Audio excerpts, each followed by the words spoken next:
Mr. Speaker,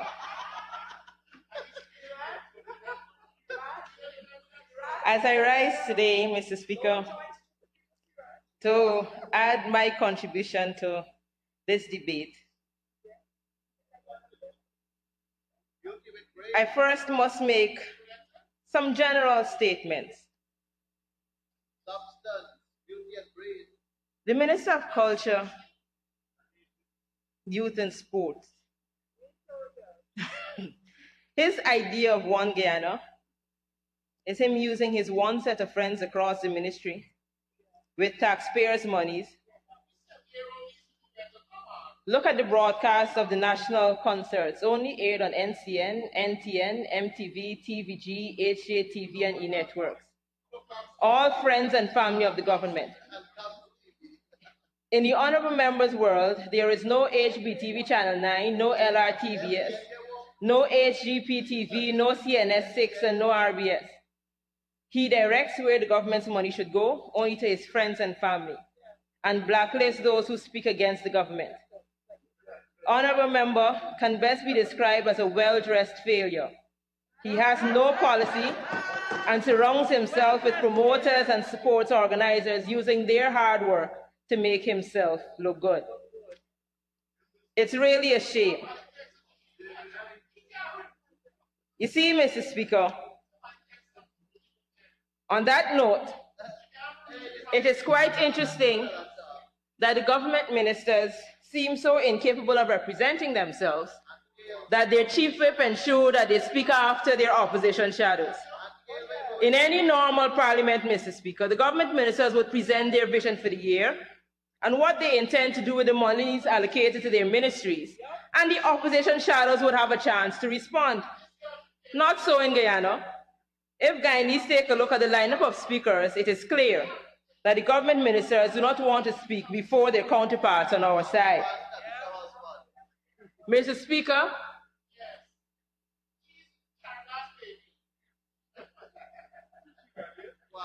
I find myself trying to understand the minds of those who believe that the Guyanese people would be happy with the budget that is before us. After reading this budget presentation, Mr. Speaker, there is no way that I can accept this as good enough for the Guyanese people who are currently facing economic and social hardships. Mr. Speaker, the PPP has presented 3 budgets to this Assembly since their installation in 2020. Their 2020 budget read, "Our plan for prosperity, protecting our people in a COVID-19 environment, strengthening democracy and the rule of law, incentivizing growth and job creation, enhancing welfare."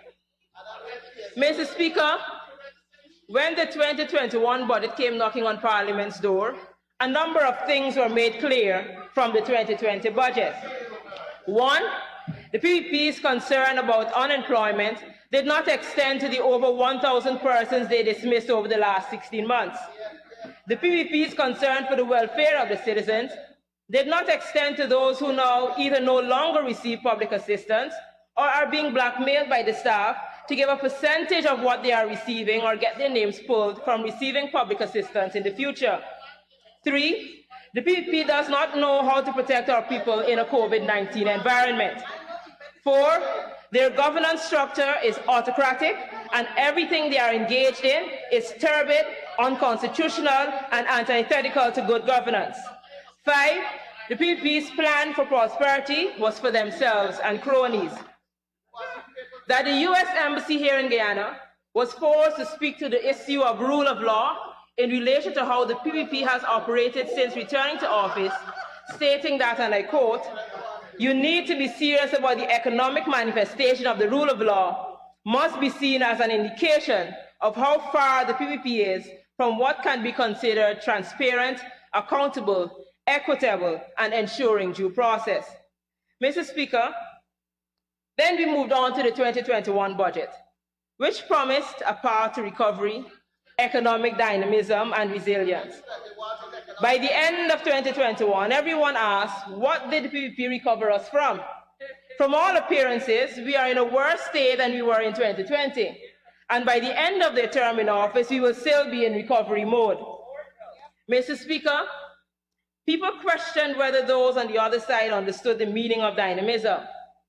Economic dynamism is a concept that must be understood first in its wider context.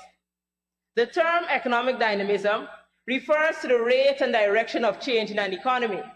It traditionally encompasses activities like the rate of new businesses formation, the frequency of labor market turnover, and the geographic mobility of the workforce.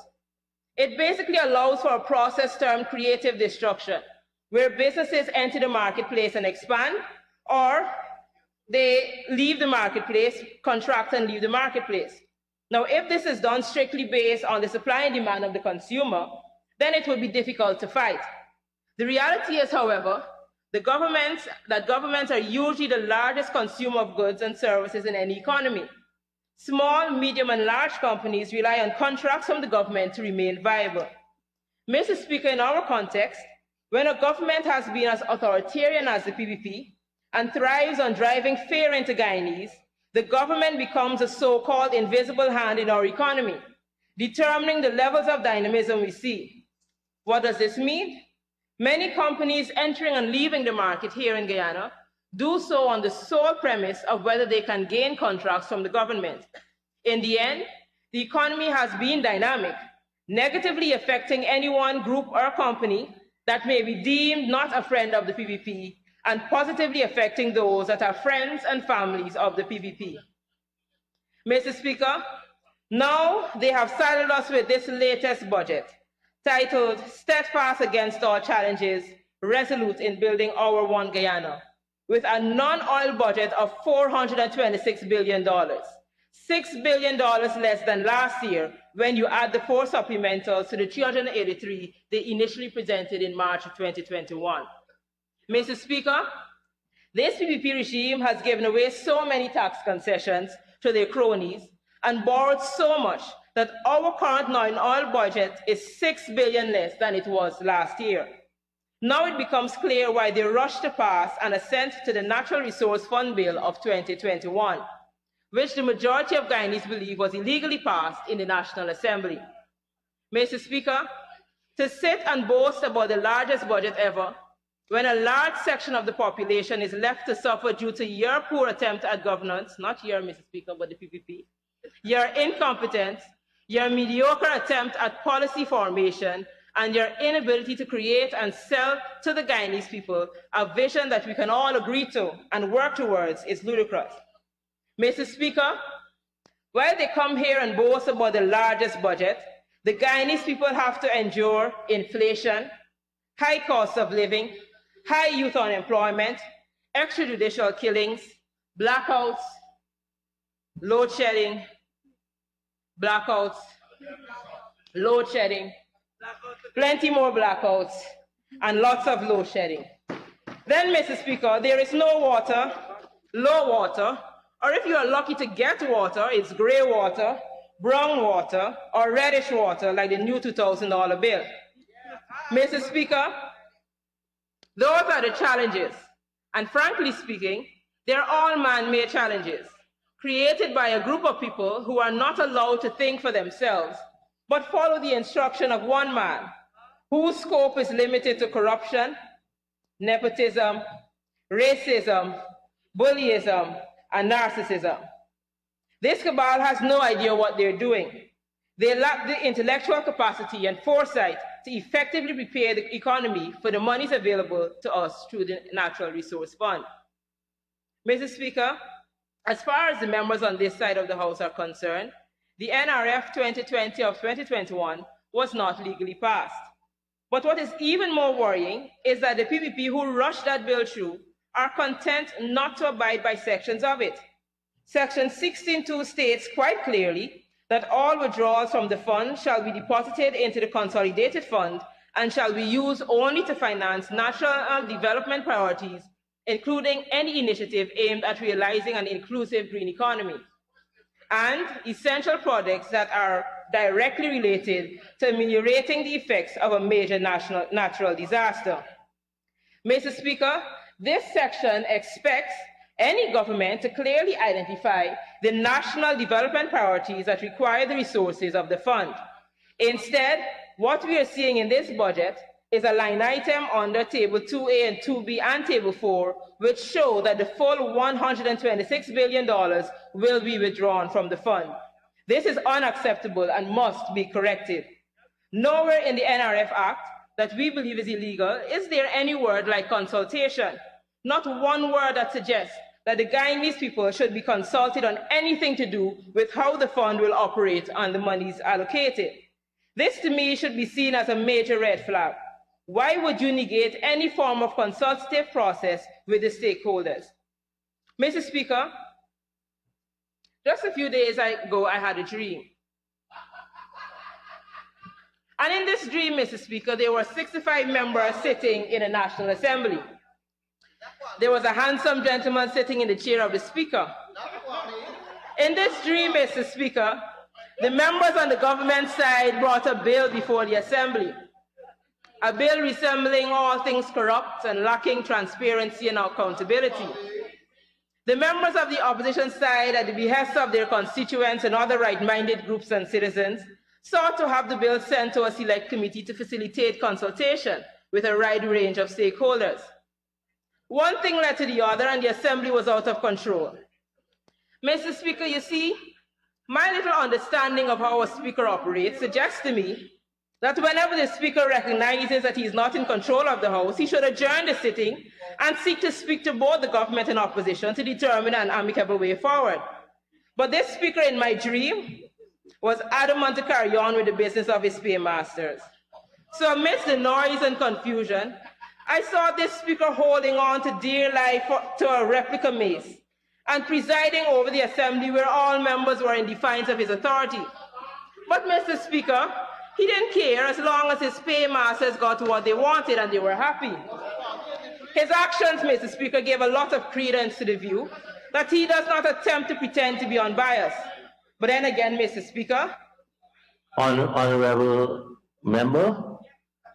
Yes, sir. I think you had a premonition and not a dream. It was. So you move on from that and come back to the budget. Mr. Speaker, I'm almost finished with all my right? Right?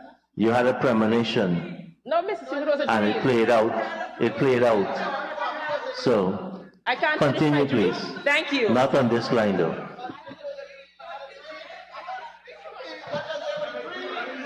But then again, Mr. Speaker, in my dream it was mentioned that he was on the government list of candidates for the elections. And that particular government does not allow for any among their rank to even pretend to be independent. So I guess the opposition members should not expect much from that Speaker. Mr. Speaker, in that dream, it became very evident that in that august House, they reached the nadir of all things transparent and accountable. For those of us who may or may not know, nadir means the lowest point, a time of great depression. So, Mr. Speaker, it is probably fitting in the most facetious way that... I can give you some other definitions of nadir also. If you are an ardent space fan, when you have the zenith, the star way above you, the opposite side is nadir. But in Arabic, I point you to check that out. Right? Very esteemed person. Okay, sir. And this was a dream. And I am a Muslim, and my name derives from Arabic. So, Mrs. And I want to again urge you move on from your dreams. Okay.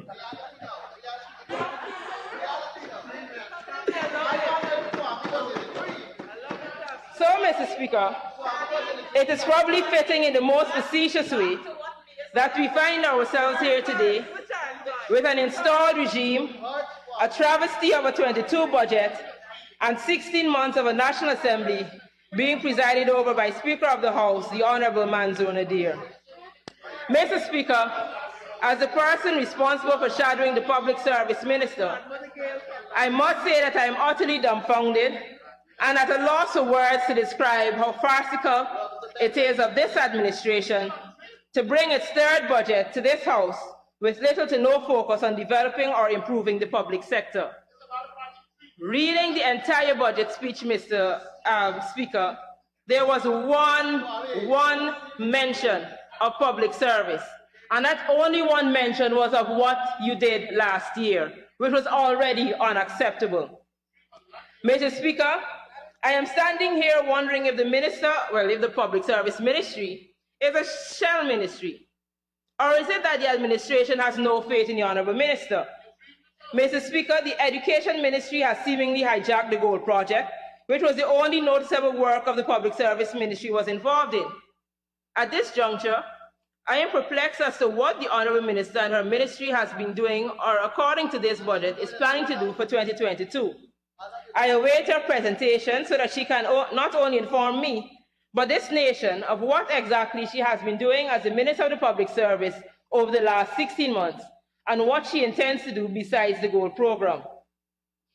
Mr. Speaker, the Honourable Member, Mr. Speaker, as you're on the Gold Project, which is most likely what the Minister will spend most of her time speaking about, outside of probably what happened during the recount and my scholarship and who I did or did not give scholarships to, there are a number of things I believe should be highlighted. While the issuing of scholarships are an important part of the responsibilities of the Minister of the Public Service, it is placed under the care of this particular ministry because it is expected that these scholars, once they have completed their programs, would enter the public service utilizing their new skills and knowledge to further professionalize said public service. Mr. Speaker, this is not so for the Gold recipients, as Gold recipients are not bound to work in the public service. Thus, even public servants who are Gold scholarship recipients can choose after completing their program to leave the public service. Why then is the Minister of Public Service spending so much of her time marketing a program that is likely to have very little impact on the public service? Mr. Speaker, another question that must be answered is, will there be any database in place to ensure that scholarship recipients have first access to vacancies, whether in the public or private sector, or will our scholarship recipients be left to figure it all out on their own? There are already major complaints about the Gold scholarships, as no assistance is given to recipients of these scholarships who do not have consistent and constant access to the internet. For those of us who are not aware, the majority, if not all, of the scholarships are to institutions overseas who are not aware of and are not interested in our deficiencies here, where blackouts and the internet are concerned. The onus thus lies in the Ministry of Public Service and the Ministry of Education to ensure that recipients are able to successfully complete their programs. This alone brings us to another point. What really is the success rate of those who receive scholarships? It is all good to boast about 5,000 or 6,000 persons that received Gold scholarships, but can the Minister indicate to this House what the success rate is for persons who took part in the short courses over the last year? Mr. Speaker, there is no serious human resource plan and program for our country that would ensure that our unemployment numbers reduce significantly. As I am sure I have said before, scholarships are good, but if not properly planned and targeted, we will continue to have persons with a myriad of certificates who cannot find proper employment, and that should not be our aim at this juncture of our development. Mr. Speaker, the 2016 Commission of Inquiry into the Public Service generated a comprehensive list of recommendations for the reform of the public sector that will require time to fully implement. It is urgent that the Minister of the Public Service initiate actions to promote and enforce a depoliticized, meritocratic, efficient, and citizen-oriented service through public service regulations and codes of conduct, performance management, and rationalized, fair, and consistent pay structures associated with written job descriptions. I do hope that the Minister of the Public Service has plans in place to properly develop all aspects of the public service.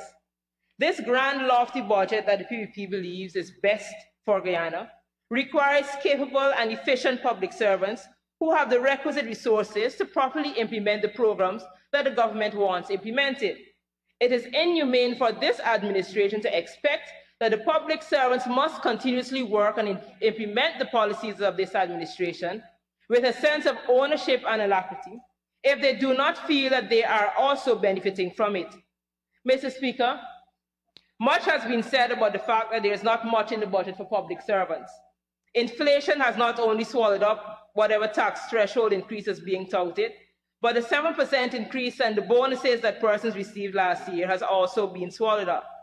The public servant who is earning minimum wage received a monthly salary increase of a mere $4,900, while the president, who is earning $2 million plus, will be receiving a $150,000 increase. Worse still is this, that the minimum wage earners must pay taxes on their salary increase, which they did, while the president will not. This stark contradiction highlights the major difference between the APNU plus AFC coalition and the PPP. The coalition government consistently ensured that senior public servants were awarded a lower percentage increase than junior public servants, thereby ensuring that the income gap would reduce over time. The PPP's single rate across the board increase is intended to widen the gap between those who have much and those who have little. In a time when world over, emphasis is being placed on equity, the president chose to reward himself and minister with a 7% increase amounted to $150,000 tax-free for himself, $120,000 tax-free for the AG and Prime Minister, and $60,000 for other ministers, knowing very well that the public servants who work for minimum wage will be taking home an increase of $3,528 Guyana dollars after tax. $3,528 after tax, Honorable Sonia Parag. That cannot even buy a bottle of cooking gas, Honorable Member Sonia Parag. In comparison, consider the following. After just 18 months in office from July 1st, 2015 to January 1st, 2017, the APNU plus AFC increased the minimum wage by over 50%, increased the income tax threshold by 20%, reduced the marginal income tax rate to 28%, and removed the tax from employees' contribution to the NIS. In addition, old age pension increased by 45% and public assistance by 27%. All of this without utilizing $1 in oil revenues. Mr. Speaker, the age-old problem of persons entering the public service being told that they have to wait 3 to 6 months before receiving their first paycheck has to come to an end. Even though it may not seem to be important enough for the National Assembly to accept the motion for whatever reason, Mr. Speaker, other public servants too, who are scholarship recipients, have complained about being forced to sign documents relieving the government from its contractual obligations to students who were on scholarship and expected to serve their country as a public servant. This too must stop. Mr. Speaker, this then brings me to another important point. The Ministry of the Public Service portfolio includes the management of the human resources in our public service. All indications from August 2020 to now suggest that the professionals in many of our public sector offices are leaving the job or are being asked to leave. Persons willing to do the biddings of those in charge are being promoted. Public servants are anxious and unsure of what will happen next. The gains made in the public service between 2015 to 2020 have now regressed significantly across our public service, and the Minister of the Public Service has remained silent. One major public service department that I believe requires highlighting due to their current inability to adequately do the work that is required is the Environmental Protection Agency. The EPA, Mr. Speaker, was created in 1996 by the PPC. The state of the agency inherited by the coalition can be described as follows. And this is description by the staff then. The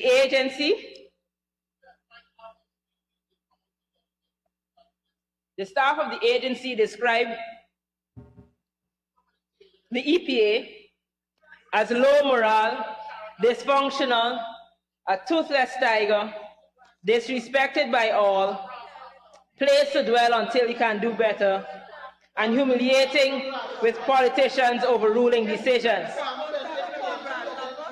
There was extremely high turnover of staff.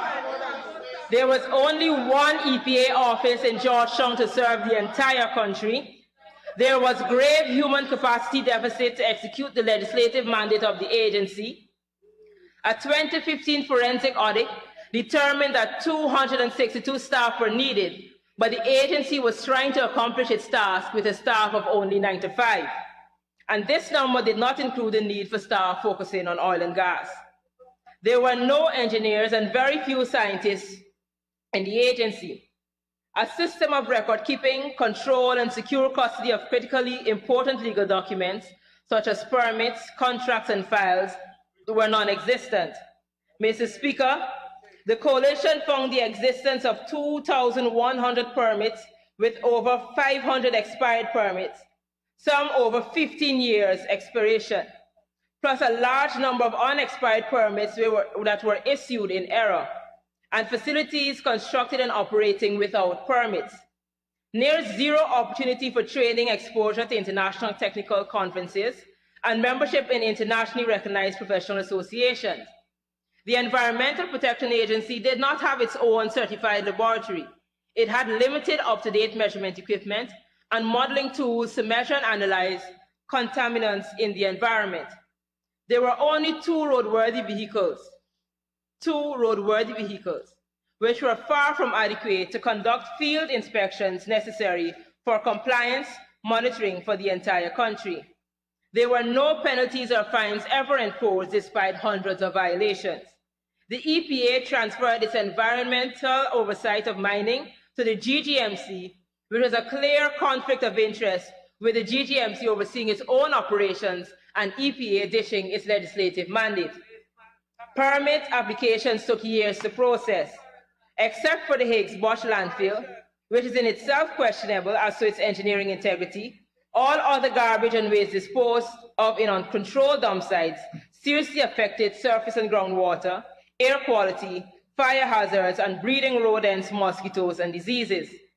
Mr. Speaker, this is what the coalition found. This is the PPP's record on the environment.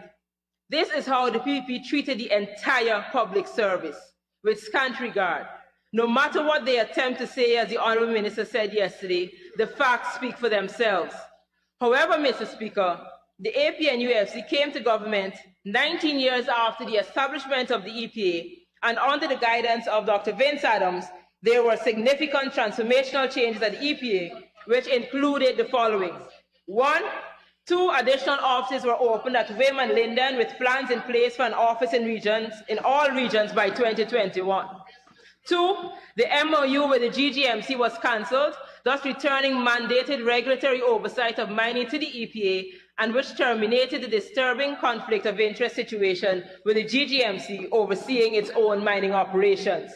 3, the APNU-AFC began aggressive capacity building and career development of employees to cope with exponential increase in workload, with quadrupling of the economy in 4 years. 4, paid study leave, summer internship programs, international networking, such as exposing staff to international conferences, meetings, and memberships in professional organizations. The number of training, conferences, and staff participants were doubled in 1 year, from 88 to 161 and 160 to 223, respectively. We recruited 20 highly qualified staff and attorneys, including first five engineers. We partnered with the World Bank to design an EPA oil and gas unit consisting of 34 highly skilled staff to oversee the petroleum industry, including 24/7 on-site presence. We revised the EPA Act, environmental legislations, standards and guides as high priority to make current the rapid changes driven by the oil and gas production that was not considered in the 25-year-old Act. We hired an attorney dedicated to that task. We made Guyana the 10th member of the International Offshore Petroleum Environmental Regulators, including membership on the Oil Spill Working Group. We elevated Guyana to the forefront of international leaders in the groundbreaking environmental technology of environmental DNA. As testimony to EPA's impressive show of leadership, Guyana was chosen to host the 2021 International Workshop on this subject, but was hampered by COVID. We established a Coastal Marine Management Committee in 2018 to coordinate the management of our coastal and marine resources. The first document control center with modern filing room and state-of-art electronic database and file management system constituted over 2,100 project files thus alleviating a chaotic and unstructured system for records management and secure custody of important documents, including legal documents such as permits and contracts, was built. Before you continue to tell us how much you did, you need an extension, Honorable Member. Comrade Speaker, I move for the Honourable Member to be given 5 minutes to conclude her presentation. Thank you, Honorable Member. You may continue to conclude in 5 minutes. We brought all 500 expired permits and most other violations into compliance and worked with others to establish compliance schedules as necessary. We recovered 140 million in otherwise lost revenues by bringing violators into compliance, while at the same time quadrupled annual revenues from 50 million in 2015 to 200 million in 2019. Without any additional funding from the Treasury, Dr. Vince Adams and staff used self-generated, recovered, and newly increased revenues to increase the vehicle fleet from 2 to 10, thus substantially boosting field monitoring to maintain compliance, which was severely lacking and responsible for the numerous expired permits, and to recruit 20 highly skilled scientists and engineers that were almost non-existent. For the first time, we developed a board-approved plan for full self-funding of EPA by 2023. For the first time, the EPA took necessary actions in accordance with the rule of law to impose fines for very serious violations of the laws and threats to the environment, safety and health of the nation, including proceeding with prosecution of Exxon for refusing to pay a paltry fine for one such persistent violations. We initiated plans for EPA's own certified laboratory to conduct more complex analysis over and above preliminary data from field equipment. Labs will soon pay for itself. We took on the much-avoided daunting challenge of finally solving the decades-old waste disposal problem, including nationwide garbage dumping in environmentally sensitive areas. This is what took place not only in the EPA, but other public agencies who finally had the space to breathe, to become professional, and to do their work without political overreach. This is what the APNU-AFC government did during its tenure, and of this we can be proud. But Mr. Speaker, the PPP is back. Mr. Speaker, the PPP is back. And what has happened in the EPA since August 2020 is nothing short of a travesty. Mr. Speaker, the current PVC government in just one short year alone has embarked on a massive tearing down of the institutional pillars that were built by the Coalition for Sound Environmental Protection. Such cruel destruction of the extraordinary transformation achieved by the Coalition in its short 4 years may only be explained as political expediency without care for the nation's environmental safety and well-being.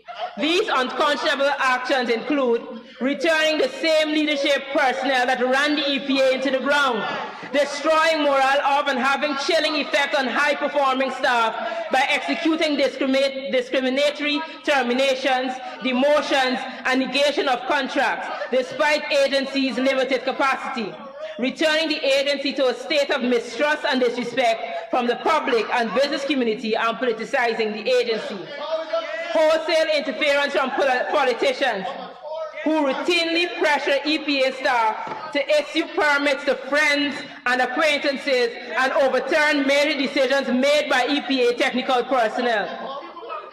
For example, Mr. Speaker, the EPA published that the Demerara River Bridge required an EIA, only to be forced to reverse that decision. It now seems to be the order of the day not to have EIAs for projects which the EPA would normally be deemed to have an EIA. The PPP dropped the court case against Exxon and retaliated against the attorney prosecuting the case, even though he happens to be an employee of the highest caliber performance. The PPP... Time to conclude, time to conclude.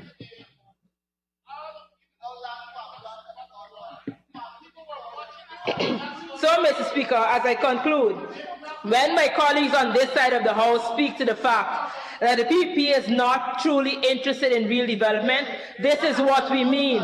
When my colleagues and I are skeptical about whether we can trust PPP to effectively and efficiently deal with power and authority, what we just heard from the EPA informs us. We on this side of the House understand that the PPP has no interest in the poor, no interest in the working class, no interest in true development, and no interest in the environment. The budget shows us all who care to see that their interest is in extending even further than they have already done their hands and our collective money to their cronies. And so, Mr. Speaker, I, Tabitha Sarabo Halley, will not and cannot support this travesty of a budget. I thank you.